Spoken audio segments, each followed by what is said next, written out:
पैठण तालुक्यातील जिल्हा परिषदेच्या शाळेत बिस्किटमधून विषबाधा झालेल्या 7 मुलांची प्रकृती खालावली। उपचारासाठी संभाजीनगरला हलवलं। 250 विद्यार्थ्यांना डिस्चार्ज।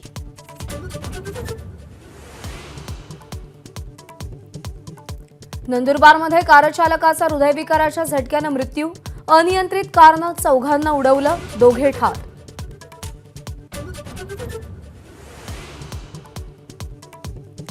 जुन्नरमध्ये भाजपच्या आशा बुचके आणि कार्यकर्त्यांकडून अजित पवारांना काळे झेंडे। पर्यटनाच्या बैठकीत डावलल्यानं कार्यकर्ते आक्रमक।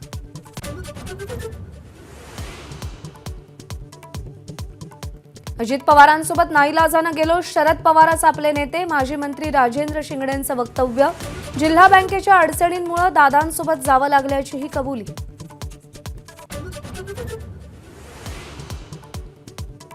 दंगलीनं कोणाचाही फायदा होत नाही, नाशिकचा विकास थांबेल। छगन भुजबळांनी जाणीव करून दिली। नाशिकला दंगलीचं शहर म्हणून पुढे आणू नका, असं आवाहन।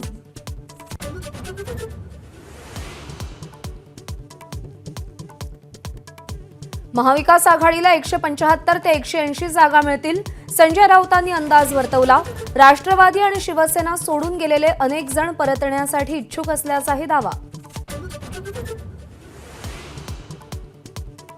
लोक मुख्यमंत्री पदाचा चेहरा बघून मतदान करतात। संजय राऊतांची उद्धव ठाकरेंसाठी बॅटिंग सुरूच। अनिल देशमुखांसोबत राऊतांची चर्चा। एबीपी माझा, उघडा डोळे बघा नीट।